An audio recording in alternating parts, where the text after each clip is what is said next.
우리 함께 찬송하겠습니다. 찬송가 384장 나의 갈 길 다가도록 우리 함께 찬송합니다. 나의 갈 길 다가도록 예수 인도하시니 내 주 안에 있는 긍휼 어찌 의심하리요. 믿음으로 사는 자는 하늘 위로 받겠네. 무슨 일을 만나든지 만사 형통하리라. 무슨 일을 만나든지 만사 형통하리라. 나의 갈 길 다가도록 예수 인도하시니 어려운 일 당한 때도 족한 은혜 주시네. 나는 심히 고단하고 영혼 매우 가라나 나의 앞에 반석에서 샘물 나게 하시네. 나의 앞에 반석에서 샘물 나게 하시네. 나의 갈 길 다가도록 예수 인도하시니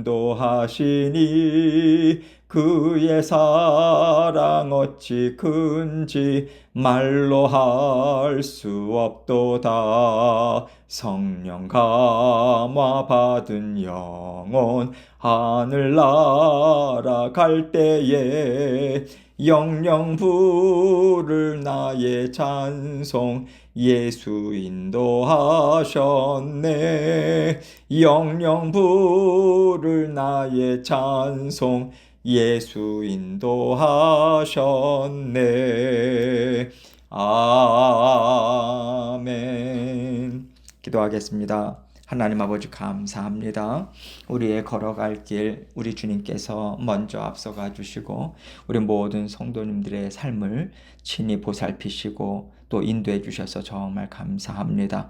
모든 일에 아버지 하나님의 말씀을 생각하고 또 아버지 하나님께 여쭙고 기도의 자리에서 하나님께 올려드리고 아버지 하나님과 함께 감사와 기쁨과 만족함으로 살아가는 저희 모든 성도님들 될 수 있도록 은혜 베풀어 주옵소서. 오늘도 아버지 하나님께서 우리와 함께 동행해 주실 줄 믿습니다. 지혜의 명철 힘과 능력 공급해 주시고 아버지 하나님의 뜨거운 사랑 받아 누리고 기쁨으로 살아내는 오늘 하루의 삶이 될 수 있도록 도와주옵소서. 이 말씀을 통해서 들려주시는 주님의 음성 듣기 원합니다. 아버지 하나님께서 강권적인 은혜로 함께하여 주옵소서. 예수 그리스도의 귀하신 이름으로 기도합니다. 아멘. 하나님 말씀 예레미야서 44장 11절로 12절입니다. 예레미야서 44장 11절로 12절 말씀 제가 읽습니다. 그러므로 만군의 여호와 이스라엘의 하나님께서 이와 같이 말씀하시니라. 보라, 내가 얼굴을 너희에게로 향하여 환란을 내리고 온 유다를 끊어버릴 것이며 내가 또 애굽 땅에 머물러 살기로 고집하고 그리로 들어간 유다의 남은 자들을 처단하리니 그들이 다 멸망하여 애굽 땅에서 엎드러질 것이라. 그들이 칼과 기근에 망하되 낮은 자로부터 높은 자까지 칼과 기근에 죽어서 저주와 놀램과 조롱과 수치의 대상이 되리라. 아멘. 애굽으로 도망가고자 했던 요한한 일행과 남유다 백성들이요, 하나님의 말씀을 요청했습니다. 그러나 하나님께서 주신 응답은 그들이 기대했던 것과는 달랐어요. 자신들이 듣고자 하는 바와 다르니까 그들은 그 즉시로 하나님 말씀을 내버렸습니다. 이 사람들과 하나님과의 관계가 어떠한가, 이것을 단적으로 보여주는 행위인 거죠. 하나님을 이스라엘의 하나님, 그리고 자신들의 하나님으로 인정했다면 그래도 하나님의 말씀을 듣고 고민하고 하나님을 더 부여잡고 하나님 살려주십시오. 저희가 여기서 어떻게 살겠습니까? 이렇게 애통해하고 하나님께 더 부르짖을 수 있었을 거예요. 그러나 이러한 모습이 전혀 없이 그들은 오히려 분노하면서요. 예레미야와 바룩을 꾸짖고 끌고 간단 말이죠. 이것은 그들의 마음 깊은 곳에 무엇이 자리 잡고 있는지, 하나님을 그들이 어떻게 생각하고 있는지 그대로 드러내 보여주는 것입니다. 우리가 선택하고 살아가는 삶과 또 말과 행위, 이것이 우리 마음에 있는 진심이 무엇인지를 보여주는 거 아니겠습니까? 그래서 우리의 말과 행동이 그렇게 중요한 거잖아요. 우리의 삶이 그렇게 중요한 겁니다. 우리의 마음, 우리의 믿음과 전혀 별개로 우리가 말하거나 행동하거나 삶을 살지 않아요. 우리가 어떤 태도로 말을 하고 어떤 삶의 내용들을 채워가느냐, 이것에 따라서 내가 누구인가, 그리고 나는 하나님을 어떤 분으로 믿고 따라가고 있는가, 이것이 다른 사람들에게 보여질 수밖에 없는 거예요. 뿐만 아니라 우리 자신이요. 왜 자꾸만 내가 이런 말을 하지? 왜 자꾸만 내가 이런 행동들을 하지? 이런 것들을 통해서 나 자신을 들여다볼 수 있어야 하는 거예요. 하나님의 말씀을 들은 남유다 백성들에게는 자신을 깊이 들여다보는 모습이 전혀 보이지 않고 있습니다. 그리고 오늘 본문에서 하나님께서는 하나님 말씀을 내버리고 애굽으로 가는 사람들에게 무시무시한 말씀을 주고 계세요. 이 무시무시한 말씀을 주시는 하나님의 심정이 뭐겠습니까? 마지막이야. 이제 기회가 없어. 이 심정으로 아주 엄한 말로 그들에게 기회를 주고 계시는 겁니다. 11절로 12절입니다. 그러므로 만군의 여호와 이스라엘의 하나님께서 이와 같이 말씀하시니라. 보라, 내가 얼굴을 너희에게로 향하여 환란을 내리고 온 유다를 끊어버릴 것이며, 내가 또 애굽 땅에 머물러 살기로 고집하고 그리로 들어간 유다의 남은 자들을 처단하리니 그들이 다 멸망하여 애굽 땅에서 엎드려질 것이라. 그들이 칼과 기근에 망하되 낮은 자로부터 높은 자까지 칼과 기근에 죽어서 저주와 놀램과 조롱과 수치의 대상이 되리라. 지금 11절과 12절의 말씀은요, 애굽 땅으로 내려간 유다 백성들에게 하시는 하나님의 말씀이에요. 하나님께서 한 번으로 그치시는 게 아니라 두 번에 걸쳐서 말씀하시는 겁니다. 그만큼 하나님께서 애가 타시는 거예요. 너희들 절대 안 돼. 절대 안 돼. 이런 심정으로 반복해서 그들에게 말씀을 하시는 것입니다. 하나님께서는 내가 내 얼굴을 너희에게로 향하여 환란을 내리고 온 유다를 끊어버릴 것이다, 이렇게 말씀하고 계세요. 얼굴을 향한다라고 하는 것은 하나님께서 집중해서 반드시 이 일을 이룰 것이라고 그 의지를 보여주시는 것입니다. 반드시 너희에게 환란을 내리고 온 유다를 끊어버릴 것이다, 이거죠.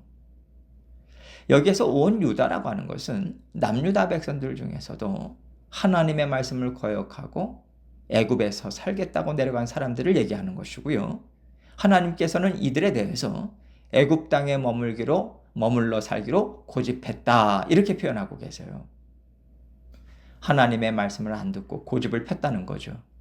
그리고 그 고집은 결국 하나님의 말씀에 불순종하는 죄를 범하는 자리까지 그들을 가게 했다라고 하는 것입니다. 그래서 하나님께서는 불순종의 죄를 이렇게 심판하시겠다는 거예요. 그리로 들어간 유다의 남은 자들을 처단하리니 그들이 다 멸망하여 애굽 땅에서 엎드려질 것이라. 남유다 백성들은요, 어떻게 해서든지 살아남겠다고 고집을 피면서 애굽 땅에 들어가서요, 다 흩어져서 살았어요. 그런데 지금 하나님께서는 너희가 숨어 들어간 곳이 어디든지 간에 내 약속의 말은 너희와 언제나 함께 할 것이다, 이 말씀하고 계십니다. 그리고 이 말씀이 어떻게 성취가 되는가, 이것에 대해서 그들이 칼과 기근에 망하되 낮은 자로부터 높은 자까지 칼과 기근에 죽어서 저주와 놀램과 조롱과 수치의 대상이 되리라 말씀하고 계세요. 지금 하나님께서는 정말 이것만큼은 피하면서 살고 싶다.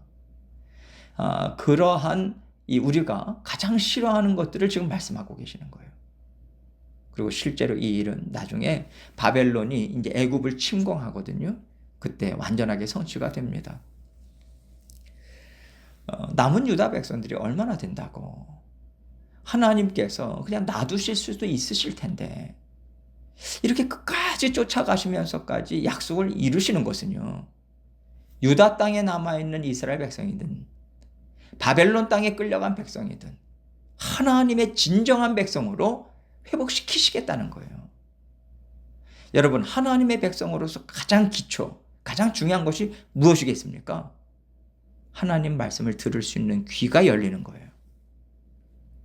하나님의 말씀은 반드시 성취가 된다. 하나님의 말씀은 흘려듣거나 무시할 만한 말씀이 전혀 아니다. 한번 말씀을 하나님께서 들려주시면 그 말씀은 반드시 이루어진다. 두렵고 떨림으로 경외해야 하는 만군의 여호와 하나님의 말씀이다. 이것이 여러분 우리 마음에 새겨져야 되는 거예요. 그래야 어떤 말씀이든지 간에 듣고자 하고 순종할 수 있지 않겠습니까? 하나님의 살아계심을 이렇게까지 보여주시면서 하나님 나라를 회복시키시겠다라고 하는 하나님의 굳은 의지를 지금 보여주시는 거죠. 하나님께서 이렇게 듣냐 안 듣냐, 이스라엘 백성들과 마치 줄다리기를 하듯이 끝까지 하나님의 말씀을 붙잡고 계신 이유는요, 하나님의 사람은 하나님의 말씀을 떠나서는 만들어질 수가 없기 때문입니다. 하나님의 사람은 말씀을 듣지 않고는 결코 인생의 방향을 제대로 정하고 살아갈 수가 없는 사람들이에요. 우리 하나님의 사람들에게는 말씀이 걸어가는 길에 등불이 되고요, 말씀이 우리가 어디로 가야 되는지 그 방향을 정해주는 등대 같은 역할을 합니다. 그래서 말씀을 들을 수 있는 귀가 없다면 우리는 하나님의 백성으로 살아갈 수가 없는 거예요. 그저 세상의 말을 듣고 세상 사람들처럼 세상에서 살아갈 뿐인 거죠. 결국 하나님의 말씀을 따르는 삶을 사느냐, 그렇지 않느냐, 이것은요, 우리가 하나님께서 베풀어 주시는 은혜와 복을 받고 살 수 있느냐, 그렇지 않고 세상에서 사망 권세에서 벗어나지 못한 인생을 살아가느냐, 이것을 판가름해 주는 기준이라고 하는 것을 하나님께서는 장차 하나님 나라를 이룰 이스라엘 백성들에게 분명하게 보여주시는 것입니다. 하나님께서는 출애굽한 이스라엘 백성들과 함께 시내산에서 만나실 때도요, 하나님께서는 이렇게 하셨어요. 언약 백성으로서 체결하게 하시면서 하나님께서는 그때도 축복과 저주의 말씀을 동시에 같이 주셨습니다. 이렇게 하나님은요, 사랑의 하나님 그리고 공의의 하나님, 이 두 가지를 항상 같이 말씀하세요. 그런데 우리가 영적으로 느슨해지면 자꾸만 공의의 하나님을 놓쳐버립니다. 은혜의 하나님이야. 사랑의 하나님이셔. 그러니까 이래도 되고 저래도 되는 하나님이야. 여러분, 이렇게 우리가 자꾸만 하나님의 공의를 희석시켜 버립니다. 그러나 하나님은 우리의 하나님 되심, 이것을 결코 놓치지 않으세요. 그래서 공의의 하나님이심을 반드시 보여주십니다. 그래서 하나님을 사랑하는 것은 말씀을 듣고 순종하는 것이라고 하는 이 공식을 우리 마음에 새기면서 살아가도록 하나님께서는 반드시 일하십니다. 하나님께서는 저와 여러분을 반드시 이렇게 회복시키실 것이고, 지금 저와 여러분은 그 인생을 살아가고 있어요. 지금 평안하신 분들도 계실 것이고 또 고난을 통과하시는 분들도 계시겠죠. 그러나 하나님께서는요, 모든 하나님의 자녀들에게 너희가 나를 사랑한다면 내 말을 듣고 쫓아와야 할 것이다, 이것을 각인시키시고 이러한 삶을 살도록 모두를 계속해서 만지고 계세요. 예외가 없습니다. 그렇기 때문에 우리가 살면서 항상 정신 똑바로 차리고 붙잡아야 되는 것은요, 하나님의 말씀을 듣고 순종하는 자라야 하나님을 사랑하는 자다. 하나님께서 이 삶을 정말 기쁘게 받으신다. 이거 붙잡아야 돼요. 하나님의 말씀을 들으셨다면, 나는 하나님의 말씀을 기억하고 있고 그 말씀대로 살고자 나는 애를 쓰고 있는가? 언제나 우리 각자가 우리 마음을 들여다봐야 됩니다. 하나님께서 지금 남아있는 유다 백성들에게 이런 말씀을 주시고 이렇게 행하심은 그들을 하나님의 백성이 되게 하시려고 하는 목적이 있는 거예요. 하나님께서는 우리 삶에도 작은 일이든 큰 일이든 다 이 목적을 가지고 우리에게 허락하고 계세요. 하나님께서 우리에게 걱정과 근심을 주시지 않습니다. 걱정과 근심은요, 우리가 하나님의 선하심과 지혜로우심을 온전히 믿지 못하기 때문에 생기는 거거든요. 그렇기 때문에 하나님께서 우리에게 어떤 일들을 허락하셔서 우리가 때로는 힘들다, 잘 안 된다, 그러할 때 걱정하고 근심하는 것보다 먼저요, 하나님께서 이 일을 무엇을 원하셔서 저에게 허락하셨습니까? 이렇게 하나님 앞에 들고 나가야 돼요. 그럴 때 우리는 하나님이 주시는 말씀을 들을 수 있습니다. 그 말씀을 우리가 제대로 듣는다면 걱정과 근심을 할 리가 없어요. 말씀을 들을 수 있다면 반드시 그 말씀을 통해서 우리는 하나님의 사랑, 위로와 소망을 함께 받을 수 있습니다. 그래서 우리는 하나님의 말씀을 믿고 쫓아갈 수 있는 거예요. 먼저 우리 마음에 걱정과 근심이 가득 찬다. 여러분, 이것은요, 하나님께서 허락하신 일들을 하나님 앞에 들고 나가지 않았다라고 하는 겁니다. 하나님의 말씀을 제대로 듣지 못했다라고 하는 뜻이에요. 지금 애굽으로 내려간 남유다 백성들이 그런 거 아닙니까? 하나님의 음성을 들었어요. 그러나 그들의 마음에 걱정과 근심, 두려움은 사라지지 않았습니다. 그래서 순종하지 않은 거잖아요. 이 얘기는요, 그들이 하나님의 말씀을 제대로 듣지 못했다라고 하는 겁니다. 하나님께서는요, 내려가지 마 하시고 너희가 걱정하지 않도록 내가 너희의 안전 지켜줄게. 너희를 반드시 회복시켜 줄 거야. 너희에게 은혜와 복을 줄 것이다. 이 위로와 소망을 함께 주셨거든요. 그런데 이들은요, 위로와 소망을 듣지 못하고 계속 걱정과 근심, 두려움에 사로잡혀 있습니다. 하나님의 말씀을 제대로 듣지 않고 오직 자신들의 원함, 자신들의 주장만을 붙잡고 있었다라고 하는 증거인 거죠.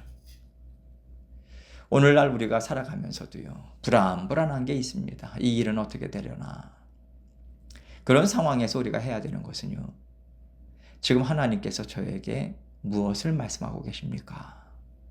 하나님께서 어떤 영적인 복을 저에게 채워주시고자 하십니까? 하나님, 제가 무엇을 고쳐야 하겠습니까? 자꾸만 여쭙고 하나님과 대화를 나누는 거예요. 그러면 하나님의 위로와 소망의 말씀이 우리 심령에 새겨집니다. 그래야 우리가 순종할 수 있고요. 하나님께서 주시는 은혜와 복을 어떤 순간에도 놓치지 않고 우리는 받아들일 수 있어요. 그래서 오늘 저와 여러분이 해야 될 일은, 하나님, 이 일을 하시는 것은 하나님께서 어떤 뜻으로 하시고 계십니까? 하나님, 제가 어떤 하나님의 음성을 들어야 할까요? 깨닫게 해주십시오. 하나님께 부지런히 올려드리는 거예요. 반드시 하나님의 위로와 소망의 메시지를 우리는 들어야 돼요. 이 음성이 들릴 때까지 계속 하나님과 대화의 자리를 가지십시오. 하나님이 주시는 위로와 소망의 음성까지 들었을 때 그 다음에 하나님께서 깨닫게 하시고 열어주시는 길을 따라가시면 되는 거예요. 기도하고 부르짖고 말씀을 읽었는데도 여전히 걱정과 근심과 두려움이 있다면, 내가 지금 하나님의 음성을 끝까지 안 들은 거구나.